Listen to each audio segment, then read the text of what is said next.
Ok, và bây giờ thì chúng ta sẽ đến với ngài Peter.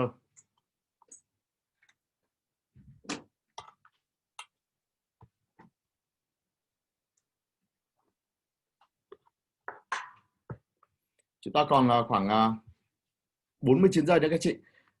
Nếu mà các chị em mà nghe rõ thì chúng ta comment số 1 nhé. Nghe rõ thì comment số 1 để Huy biết được là các chị đang nghe rất là rõ.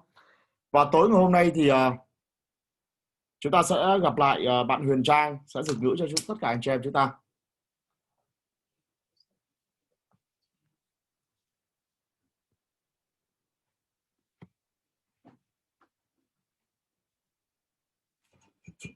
Như vậy là hôm nay thì chúng ta sẽ phát trực tiếp trên Macron. 49 giây đấy các chị. Và xin chào tất cả anh chị em. Khóa học trực tuyến của CROWD1.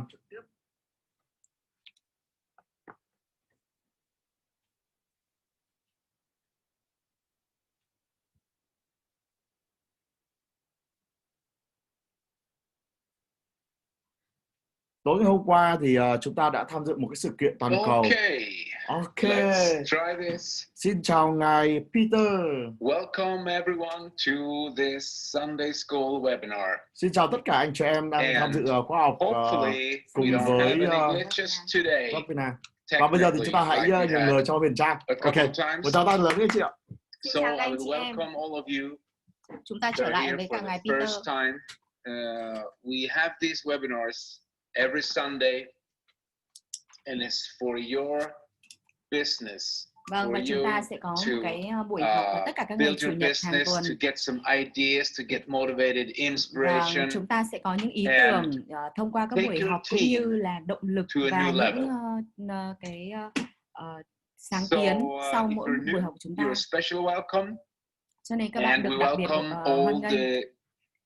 Good old timers who've been here for weeks and months. Các tuần, các tháng thì chúng ta sẽ gặp nhau thông qua webinar này. My name is Peter Jacobson and I will go through a couple of. Tên tôi là Peter Jacobson và bây giờ tôi sẽ giới thiệu cho các bạn một số vấn đề with you guys. Và một số slide bài giảng. I love this saying. Never take instructions of a person who can't take you to the next level. Mà không đạt được những danh hiệu cao hơn. It's so true. Điều này rất là đúng ạ. So today we will go through a couple of things. If you've been with me on the other webinars, some of the information today you will recognize, hôm nay chúng ta but sẽ tiếp tục we will have a special theme today. And I will just remind you guys. Vâng, và tôi chỉ muốn nhắc lại với các bạn rằng nếu như các bạn đã đồng hành cùng với tôi trong một vài những cái buổi học trước đấy thì các bạn sẽ hiểu là vâng, chúng ta đã nói đến vấn đề này rồi. Hoặc là câu nói yêu thích mà tôi vừa mới nói là các bạn đừng nghe những cái người mà không thể đạt đến những cái danh hiệu cao hơn trong cái thời gian ngắn.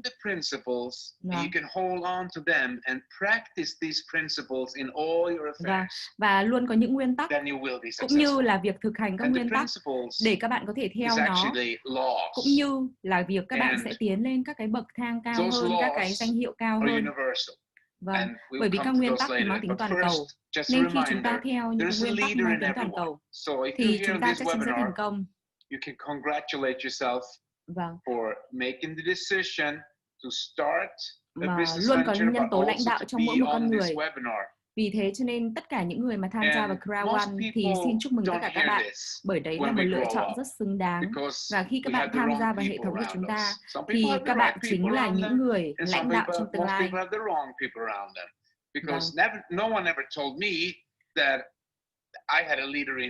Vâng, không ai nói với tôi rằng tôi có một nhân tố lãnh đạo ở trong chính bản thân tôi. Và vì thế cho nên chúng ta thường đi theo cái lối mòn sai lầm. Chúng ta không phát hiện được cái khả năng tiềm ẩn bên trong chúng ta. Vâng, mọi người sinh ra thì đều có nhân tố lãnh đạo. Vì thế cho nên tôi nói nhiều đến nhân tố lãnh đạo. Bởi đó là nguồn gốc, là bản chất, là nhân tố lãnh đạo trong mỗi một con người, bản năng của chúng ta. that you involved in your business venture, Vâng. trapped in that person is a leader. Vâng. You have to Các anh chị em có biết không, khi mà chúng ta tham gia vào cái nền kinh doanh của chúng ta và chúng ta bất kể chúng ta là phụ nữ hay là đàn ông thì chúng ta luôn bị mắc vào một cái bẫy là chúng ta cứ đi theo một cái người lãnh đạo. Trong khi các bạn không biết được rằng chính các bạn cũng có thể trở thành một người lãnh đạo, có thể dẫn dắt người khác, cũng có thể trở thành trưởng nhóm, cũng có thể đạt đến các cái danh hiệu cao hơn. Và để có thể chinh phục được những cái đỉnh núi cao hơn. Và anh chị em hãy nhìn vào cái slide này, nhưng anh chị em có thể đọc nhiều tiếng Anh thì có thể thấy là người lãnh đạo chân chính, người lãnh đạo đích thực là những người mà tự có thể khám phá ra cái nhân tố lãnh đạo trong chính bản thân mình. They still make decisions of fear, based on fear. Vâng. Chúng ta lại nói lại về câu chuyện nỗi sợ hãi. Đôi khi con người ta đưa ra những quyết định dựa trên sự sợ hãi, dựa trên nỗi sợ hãi. Nhưng điều đấy thì làm sao ạ? Rất bất lợi chúng ta đúng không ạ? Vâng, và vì thế cho nên chúng ta quay trở lại với kim tự tháp 5 tầng của mình. And honesty doesn't mean lying to other people. Well, it's that too, but it's being honest to yourself. Khi mà chúng ta thành thật không có nghĩa là chúng ta ngu ngốc, hay không có nghĩa là chúng ta làm gì đó mà không được khôn ngoan. Đấy là khi mà chúng ta thành thật với chính bản thân mình. Vâng, và đấy là khi mà chúng ta hiểu là chúng ta cần thay đổi điều gì. If you've been with me, I will do a whole session on the Maslow pyramid in a couple of weeks here, but the basic fundamentals, the best that I found during all my years in personal development is this. Tôi mới nói với các bạn về những cái nhân tố cơ bản nhất, những cái thành tố được coi là nền móng.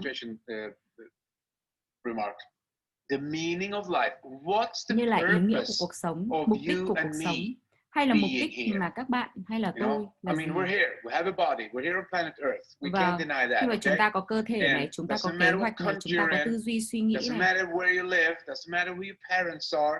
Và We're bất kể here là các bạn sống ở đâu, bố mẹ các bạn là we're ai, born các bạn là leaders. ai, We nhưng were created to chúng ta conquer. đều sinh ra But có what's the nhân tố lãnh purpose? đạo, chúng ta Why đều sinh isn't ra people và đều có succeeded thể then? trở If thành nhà lãnh that's đạo. the purpose, if that's the meaning, well, Bởi vì mục tiêu back cũng như to là the ý nghĩa cuộc fear. sống So if thì you look không here, thể dựa trên nỗi sợ what hãi. Maslow said is that it's like this pyramid of self-actualization, or actually personal development. Và cuối cùng thì các You bạn sẽ develop đạt đến cái yourself, cảnh giới là and các the bạn luôn muốn purpose được of thừa being nhận here bản thân mình. is Tức là bạn development. luôn mong muốn So để we trở all thành start một with the người basic mà needs tuyệt vời down nhất in the bottom. trong chính cái phiên My bản của mentor bản thân told mình. me the basic needs are sleep, Vâng. eat, Như là and cái nhân tố reproduction. và cái nhu cầu căn bản là gì ạ? Là ăn, là ngủ nghỉ, là có một người bạn đời để kết giao. Sleep, eat, and reproduction. Và If đấy là you những eat nhân too tố cơ much, bản. you will damage yourself. If you sleep too much, you will damage yourself. And if you reproduce too much, you will damage yourself. Và các bạn biết không, vì thế cho nên chúng ta chỉ có ở chừng mực nhất định thôi. Nếu như chúng ta ăn quá nhiều, chúng ta sẽ hủy hoại bản thân mình. Chúng ta ngủ quá nhiều, chúng ta sẽ hủy hoại bản thân mình. Và nếu như chúng ta quan hệ với người bạn đời của mình quá nhiều thì chúng ta cũng hủy hoại bản thân mình. Vì thế cho nên con người thì dựa trên dựa trên những nhân tố cơ bản, nhưng đôi khi những nhân tố cơ bản đấy lại rất là nhỏ. Và đấy là những thứ mà tạo nên kiến thức. Nhưng mà chúng ta không nên làm những việc gì đấy quá so với tần suất bình thường. So we move up from the basic needs to safety needs, which Maslow called them. Chúng ta sẽ đi từ ở kim tự tháp này từ nhu cầu căn bản cho đến nhu cầu được an toàn. We all need some kind of job or something to do chúng that ta bring in muốn some là có money. nơi để ở, rồi có So công we việc, can rồi kiếm tiền, eat, sleep, and reproduce. ăn, rồi ngủ và có một người bạn đời. But the purpose, like Maslow, the big idea with this, and listen now carefully. This is Và simple. mục đích It's not là as sao ạ? complicated Chúng as ta you có một ý think. tưởng rất là lớn. So Maslow, he said, the purpose or meaning of life is to develop ourselves and move up in the ladder. Vâng, và tôi muốn nói đến một câu nói rất là nổi tiếng là cái mục tiêu cũng như cái tầm nhìn của con người trong cuộc sống là luôn phải tái sản xuất cái sức lao động của mình để bước lên những cái bước cao hơn trong cái bậc thang. Và đừng để nỗi sợ hãi chế ngự bạn. Nếu như mà chúng ta không thành công thì sao? Nếu như chúng ta thất bại thì sao? Nếu như chúng ta làm việc gì đấy quá tệ thì sao? Đừng để những nỗi sợ hại ấy chế ngự các bạn. Và vì thế cho nên các bạn luôn phải tìm thấy mục tiêu trong ý nghĩa của cuộc sống. Và các bạn nhìn lên bậc thang và các bạn biết làm thế nào để bước lên những cái bậc thang cao hơn. Vâng, và đấy là khi mà các bạn học rất nhiều và các bạn cho bản thân mình rất nhiều cơ hội.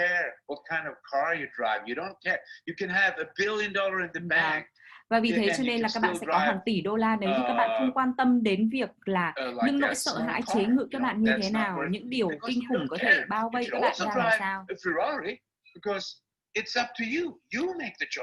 Vâng, và bởi vì là các bạn là người đưa ra quyết định cho nên tất cả những cái điều đó thì phụ thuộc vào các bạn. Vâng, vì thế các bạn hãy trở thành một cái người mà có năng suất lao động tuyệt vời nhất mà các bạn có trong chính phiên bản của mình. Vâng, hãy khơi gợi những tiềm năng vốn có ở trong chính con người các bạn. Bởi vì tất cả những thứ ấy thì đã được tồn tại cho các bạn rồi. Bởi vì các bạn có mặt ở đây là vì các bạn hoàn thiện một công việc và để hoàn tất một mục tiêu. Find a prospect and we want to ask, khi mà chúng ta tìm thấy một cái triển vọng, kind of, hesitating and say, hey, if you find a why, how is it? Vâng. Ví dụ như là khi mà chúng ta muốn tìm kiếm một người bạn đời của mình thì chúng ta phải tìm hiểu xem người đấy như thế nào. Chúng ta có tài năng này, chúng ta có những cái sự thiên bẩm này. Vâng. Và những người khác thì nói là những cái tài năng đấy thì cũng chả đáng gì cả, rồi nó cũng chả gì cả, rồi những cái tài năng đấy thì nó sai trái, không phù hợp với xã hội. Và những cái nỗi sợ hãi đấy sao ạ? Chế ngự các bạn đúng không ạ? Bởi vì sao? Bởi vì cuộc sống thì luôn phụ thuộc vào những nguyên tắc. Và thành công thì cũng được dựa trên những nền tảng của nguyên tắc. Vâng, và vì thế cho nên chúng thường đưa các bạn đến những cái vùng an toàn, vùng thoải mái.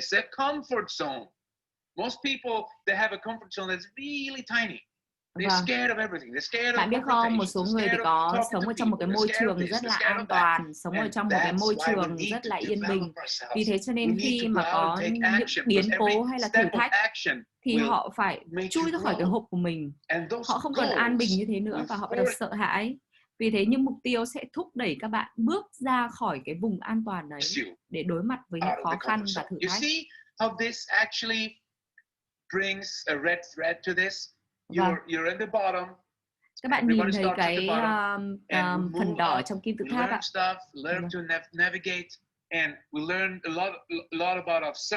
Vâng, và đấy là khi mà chúng ta học hỏi rất là nhiều điều từ bản thân mình. Khi mà chúng ta làm gì thì chúng ta sẽ có thể bước lên cái bước tiếp theo trong bậc thang như là những người khác đã làm. Và tôi biết là các bạn đều là những thành viên rất là tuyệt vời trong hệ thống của chúng ta. Nhưng mà nghe tôi này,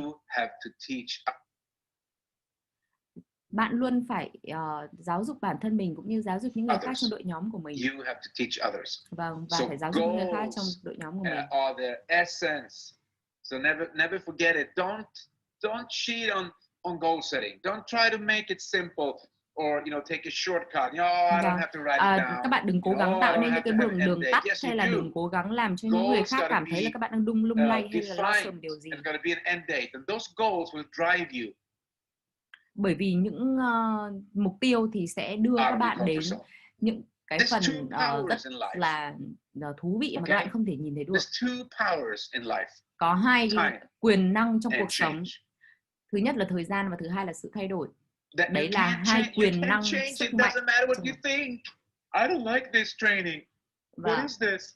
I thought it was more powers. No.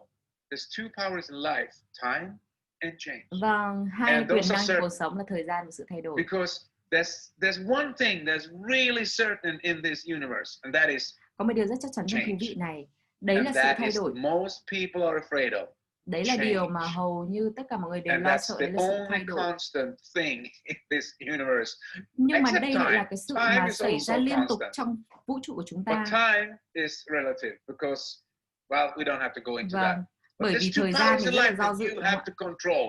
Vâng, đấy là khi mà bạn phải kiểm soát mục tiêu của mình, cũng như là kiểm soát tất cả những cái kế hoạch của mình. Vâng, và chúng ta sẽ trở thành một cái phiên bản của chính chúng ta theo cái cách mà chúng ta sử dụng thời gian và sự thay đổi như thế nào. Vâng. Ý tôi là chúng ta đều có 24 giờ một ngày, đều có thời gian như nhau. Vì sao có những người thành công hơn những người khác, hoàn thiện hơn những người khác? Bởi vì cái cách họ sử dụng thời gian và sử dụng sự thay đổi khác với những người khác. Và giống như là những chính trị gia thì họ sẽ làm những cái việc rất là điên cuồng, cũng như là họ sẽ làm những cái điều luật. Vâng, họ làm luật rồi họ lại thay đổi luật. Vâng, vì thế cho nên có hàng triệu các điều luật. Yeah, I know, because human race is crazy somehow. Bởi vì cái cuộc đua của con người thì nó rất là kinh khủng. Mọi người đều cạnh tranh nhau. Vâng, vì thế cho nên cái cách mà chúng ta sử dụng thời gian như thế nào, sử dụng sự thay đổi như nào thì sẽ khiến cho chúng ta tốt đẹp hơn mỗi ngày.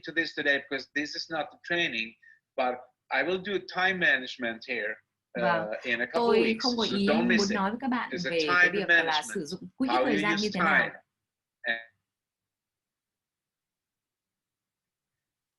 Nhưng thời gian và sự thay đổi là những cái nguồn tư liệu sống trong cuộc sống, những cái tư liệu căn bản trong cuộc sống mà chúng ta có thể xây dựng lên một khối những cái di sản của chúng ta. Tức là chúng ta sẽ có thể thành công từ việc là chúng ta sử dụng các cái nguồn vật liệu của cuộc sống là thời gian và sự thay đổi như thế nào. Time and change are the raw material, the building blocks. Vâng. Có nghĩa là khi mà các bạn sử dụng hai cái nguồn tài liệu, cái nguồn tài nguyên này, thời gian và sự thay đổi, vâng, thì chúng ta sẽ sở hữu rất nhiều thứ quan trọng. Chúng ta thiết lập nên mục tiêu, chúng ta trở nên quyền năng và chúng ta trở thành những người vĩ đại. Vâng. Và những khối di sản mà chúng ta để lại, tức là những sự dấu ấn của cá nhân chúng ta. Các bạn nghe cái này. Vâng. Khi mà các bạn muốn sở hữu nhà đẹp, xe hơi xịn, thì chúng ta phải đặt ra những mục tiêu. Vâng, trong một cái chiếc xe ô tô mà bạn rất là mơ ước. I'm not taking away the fancy car. Vâng. I had a lot of fancy cars. I'm not taking away the house. I'm not taking away the money. Chúng ta ước mơ là có những chiếc xe ô tô đắt tiền, ngôi nhà tuyệt đẹp, như là rất nhiều tiền. Đấy là điều mà các bạn sẽ làm gì với tiền, với thời gian, với sự thay đổi. Bởi vì đấy là khi mà các bạn sẽ xây dựng được cái hình ảnh cá nhân của mình rất là vững chãi. Well, you will if you come back a couple more times to Sunday school. Vâng, các bạn biết không ạ, có thể là các bạn thấy tôi nói hơi kỳ cục một chút, hơi khó hiểu một chút, nhưng nếu như các bạn đến với lớp học của tôi tất cả các ngày chủ nhật trong tuần thì các bạn sẽ hiểu ý tưởng của tôi là gì và vì sao tôi lại nói như thế, và cái logic mà tôi muốn truyền tải đến các bạn là như thế nào. Bởi thời gian và sự thay đổi là rất quan trọng. Bí mật, cái chiếc chìa khóa bí mật dẫn đến thành công là gì ạ? Vâng. Is effective. How are you effective you managing? Đấy là cái sự quản lý hiệu quả thời gian và sự thay đổi. Khi mà chúng ta quản lý thời gian và sự thay đổi một cách hiệu quả thì đấy là bí mật của cuộc sống. Cái bí mật này sẽ là chìa khóa để dẫn dắt chúng ta đến với thành công. Vâng. Khi mà chúng ta chuyển động rồi chúng ta đạt kết quả. Vì thế cho nên nếu như chúng ta không chuyển động, chúng ta không sử dụng thời gian, chúng ta không thay đổi thì chúng ta sẽ chẳng đạt được gì cả. Vâng, Okay? và vì thế cho I'm nên mỗi telling buổi you, I will sáng not chúng go ta thức through dậy this thì on chúng ta this đều thiết lập webinar, cho mình but I will trong do bộ on não time là management. chúng ta sẽ làm gì và chúng ta So sẽ the làm như thế secret nào. keys to Và your vì thế cho nên success đấy is sẽ how là chiếc chìa effective khóa bí you're mật để dẫn đến managing thành công. time Đấy là and khi mà chúng ta có change. thể I've quản talked lý a một lot cách hiệu about quả time. thời gian So và sự do thay đổi. an example of change. Okay. Vâng, và đấy So sẽ là all ví of a dụ minh sudden, họa điển hình của sự thay đổi. something in the financial arena change. Vâng, So ví dụ như là your trong giới tài chính. currency is not worth what you thought it should be. Vâng, ví dụ như là khi mà chúng ta cảm thấy là trong cuộc sống của mình. How effective do you manage that? Vâng. Did you plan for that? Liệu là các bạn có xây dựng kế hoạch cho những cái điều đó không? Did you have several savings in different kind of equity? Vâng.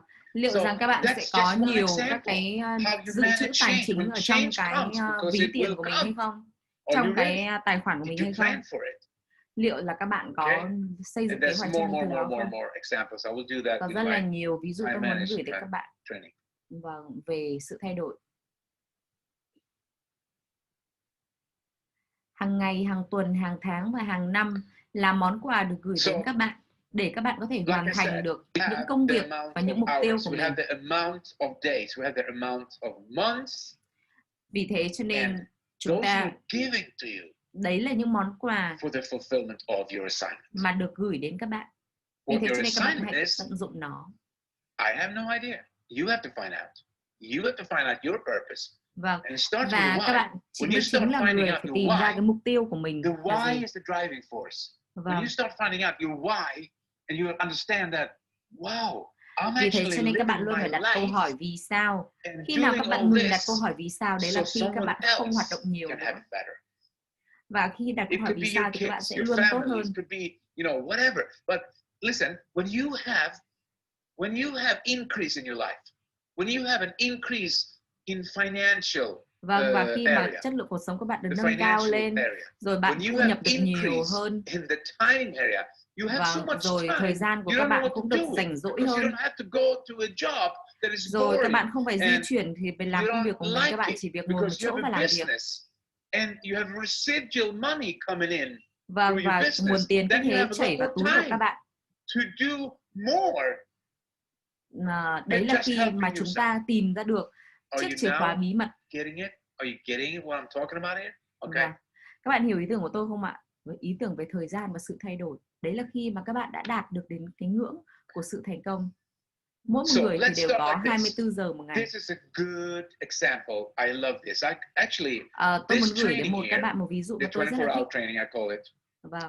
I have several different ones, but this particular one is so funny because I was not good at school. Tôi thực ra là một người học không tốt ở trường. Grad. In Sweden we go to school 9 years. Ở Thụy Điển thì trẻ con sẽ học bắt buộc trong vòng 9 năm.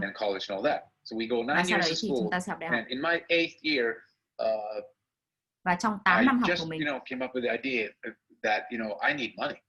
Tôi chỉ có đúng một ý tưởng là làm sao để kiếm tiền mà thôi.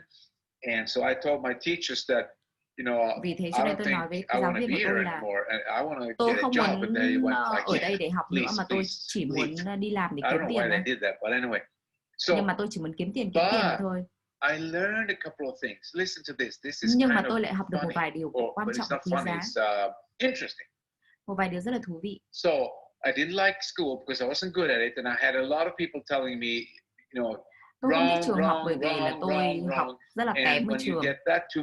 Và vì thế cho nên mọi người nói với tôi là điều đấy rất là sai lầm. Nếu như tôi không học tốt thì tôi sẽ không thể có được thành quả tốt đẹp. Và tôi sẽ không thể hoàn thành được những mục tiêu của đời mình. Nhưng mà đấy là những điều mà tôi chẳng bao giờ mà tôi theo đuổi. It was actually we had something called religion science. Vâng. Và có một vài điều tôi muốn nói với các bạn, ví dụ như là việc khoa học viễn tưởng. Vâng. Khi mà chúng ta học về những cái tôn giáo khác nhau, những vùng miền khác nhau. How different religions works and stuff like that. Anyway. Vâng. Và những cái thứ đấy nó khác nhau thì nó vận hành khác nhau như thế nào? We had a teacher. Như khi chúng ta có giáo viên, rồi chúng ta có sự kiểm chứng. Vâng, và khi mà chúng ta bắt đầu mọi thứ. Today we're going to talk about the living dead. And then I woke up because I was interested in like horror movies and stuff ví dụ like that. như So là when I heard khi the mà living chúng ta dead, I xem một thought, bộ phim ma, wow, bộ this is phim going to đáng be sợ. interesting. So I kind of was sitting in the back, throwing rubber at the other students but all of a sudden I was interested because he said, và thế nhưng mà mặc dù tôi không thích trường học hay là tôi không học tốt ở trường, nhưng mà tôi vẫn cảm thấy cuộc sống của tôi có ý nghĩa. Các bạn cảm thấy tôi là một người thú vị, bởi vì ngay từ những cái lúc đó thì tôi muốn nói với giáo viên của mình là tôi không muốn đi học mà tôi chỉ muốn đi kiếm tiền mà thôi. Vì thế cho nên trường học không phải là tất cả. Và giáo viên của tôi nói là chúng ta đều có quỹ thời gian như nhau. Chúng ta có quỹ thời gian này và chúng ta chia thời gian của mình, cái quỹ 24 giờ một ngày này thành những cái quỹ thời gian khác nhau.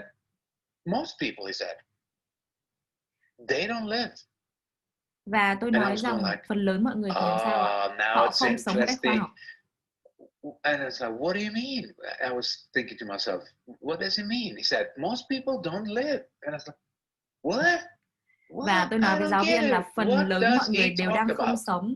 And then he explained, you can only live in the now.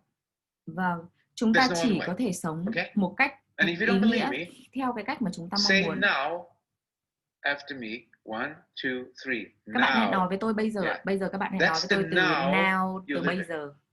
And if you do a good now, và nếu như bây giờ các bạn làm tốt thì các bạn sẽ có một tương lai tuyệt vời. If you do a good now, so if you're concentrating and listening right now, và nếu như các bạn tập trung và các bạn lắng nghe nhiều hơn, thì các bạn chắc chắn sẽ có một tương lai tốt đẹp hơn. Các bạn nhớ nhé, cho nên là những điều các bạn phải làm là ngay bây giờ, chính tại thời điểm này, ngay bây giờ.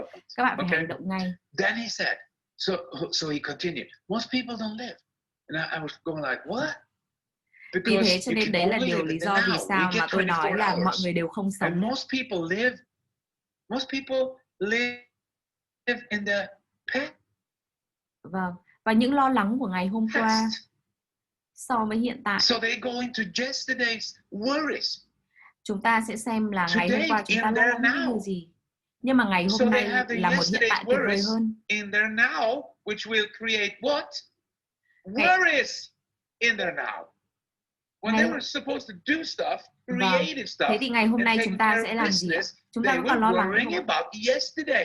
Đấy chỉ là những nỗi lo lắng của ngày hôm qua mà thôi. You can't change what happened yesterday. Và các bạn biết không?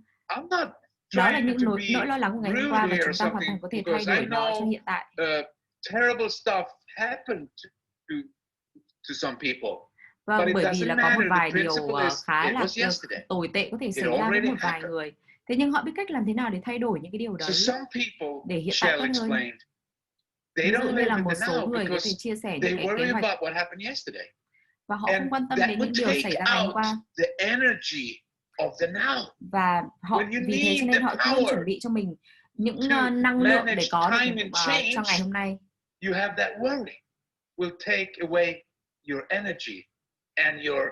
Khi mà các bạn lo lắng thì có nghĩa là các bạn đang làm suy kiệt cái nguồn năng lượng của mình. This is interesting. Even though I didn't like school, this was real teaching. Vâng, và đấy là lý do vì sao tôi không thích trường học, bởi vì trường học thì luôn dạy về những cái thứ lý thuyết quá. Nhưng chúng ta thường có thể sẽ trở thành người tốt hơn. Something happened to you, you had an accident or something happened and ví dụ như là có một số những cái điều mà có thể bất ngờ xảy đến chúng ta. Vâng, và chúng ta cứ mang nó đến hiện tại. Và vì thế cho nên các bạn đang phá hủy hiện tại của mình. Cái suy nghĩ thì rất là quan trọng. Cái suy nghĩ hiện tại của bạn lại quan trọng hơn nữa. Vâng. Các bạn có rất là nhiều thước phim cho cuộc đời của mình. Thế thì đấy là cách mà chúng ta có thể học cách thay đổi. Đấy là ngày hôm qua. Thế còn tương lai thì sao ạ? Some people they're worrying about tomorrow. Và có một vài người thì So lại lo they lắng về destroy ngày mai. now. Let's make an example. Some people don't like going to the dentist. Ví dụ như là có một số người không muốn đến gặp các nha sĩ. Actually like that. Neither do I think it's Nhưng mà một số horrible. người thì lại thích ạ. But I learned that it's no use using up my now worrying about what's going to happen on Thursday. Nhưng mà tôi học ra một điều là sẽ rất là vô ích nếu như hiện tại chúng ta cứ lo lắng về cái việc là ngày mai, ngày kia, rồi ngày kia sự việc gì sẽ xảy ra và là đáng sợ như thế nào. Nó không giúp ích được gì đâu. Và ví dụ như khi các bạn làm công việc kinh doanh của mình rồi các bạn tưởng tượng đến những cái điều rất là kinh khủng tồi tệ có thể xảy ra. You can't do that. You're just destroying for yourself. Vâng. Và vì thế cho nên các bạn sẽ tự phá hủy bản thân mình. Bởi vì những cái điều đó rất là tiêu cực. Ví dụ như là các bạn đặt một kỳ nghỉ, sau đấy các bạn lại lo lắng về cái kỳ nghỉ của mình nữa. Vâng, đây là vô nghĩa luôn. Vâng, và vì thế cho nên các bạn không thể tập trung vào được. Vâng, và đấy là khi mà các bạn phá hủy cái hiện tại của mình. Because future will come anyway. Và vì thế cho nên theo cách nào đó thì chúng ta phải học cách để thay đổi. From Shell, he was doing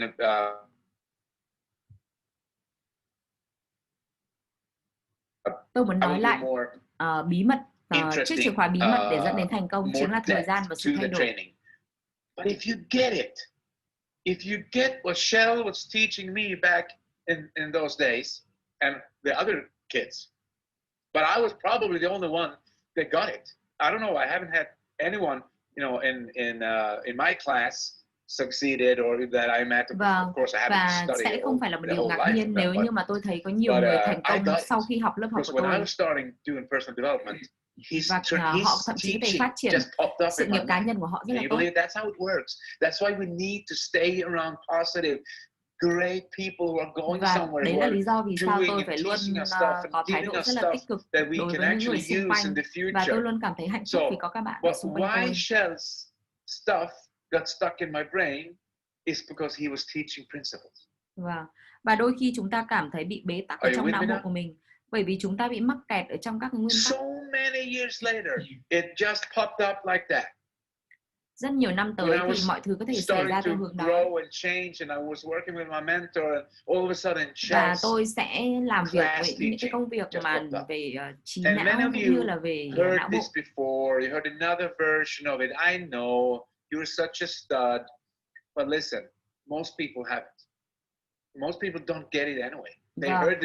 Các bạn biết không ạ? Tất cả mọi người thì đều có thời gian, đều có quyền năng thay đổi. Nhưng mà vấn đề ở chỗ là mọi người đều không sử dụng những cái đó theo đúng nghĩa của nó, và các bạn không tận dụng được hết những điều đó.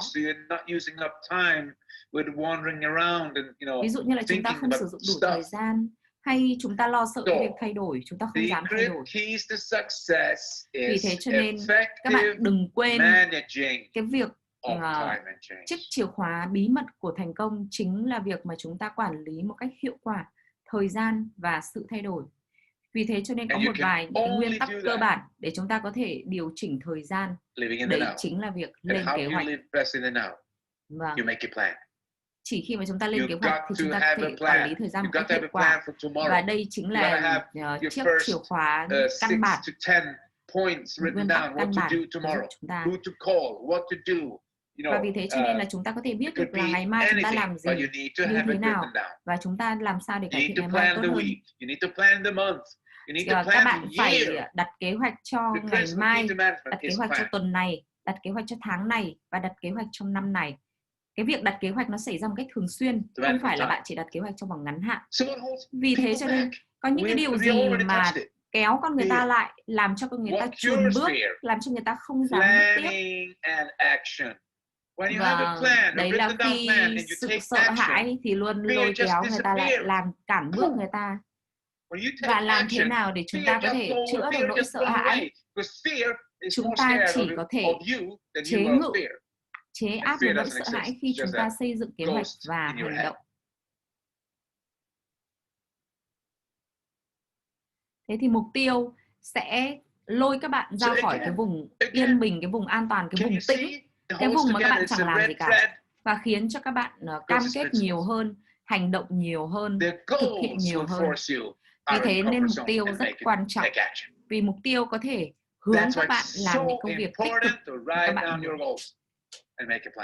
Vâng, và đấy là khi mà các bạn có thể làm được các cái kế hoạch của mình.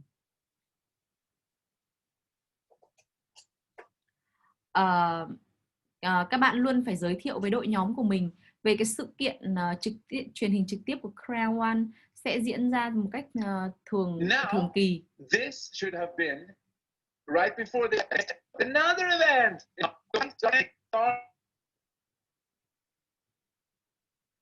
Mạng hơi kém một chút ạ, các anh chị em chờ chút ạ. Making a plan. What's going to happen? Vâng, khi chúng ta xây dựng kế hoạch thì điều gì sẽ xảy ra ngày hôm nay? How many webinars are you going to do? Vâng, bao nhiêu webinar các bạn có thể tham gia được?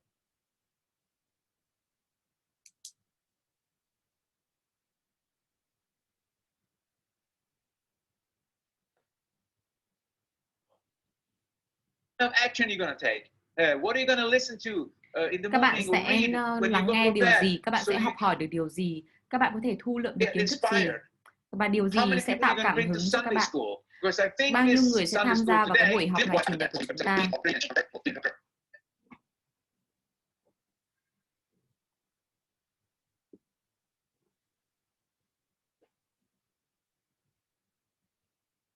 Ngài Peter đang nhấn mạnh hai cái sự kiện, đó là sự kiện của công ty vào mỗi một tháng và sự kiện vào Chủ nhật để học cùng với tất cả Peter các chị nhé.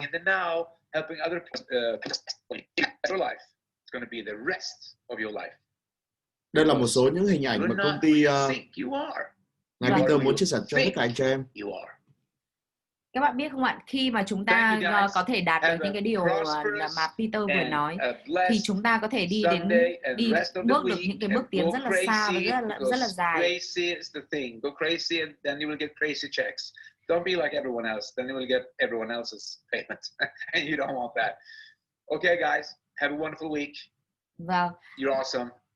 Tôi chúc các bạn có một tuần làm việc rất là hiệu quả, bởi vì các bạn là những người rất là tuyệt vời và các bạn có thể chinh phục được những cái đỉnh núi cao mà các bạn vươn tới, và chắc chắn các bạn sẽ thành công. Cảm ơn các bạn rất nhiều và tôi hy vọng sẽ được gặp lại tất cả các bạn trong buổi Chủ nhật tuần tới. Xin cảm ơn.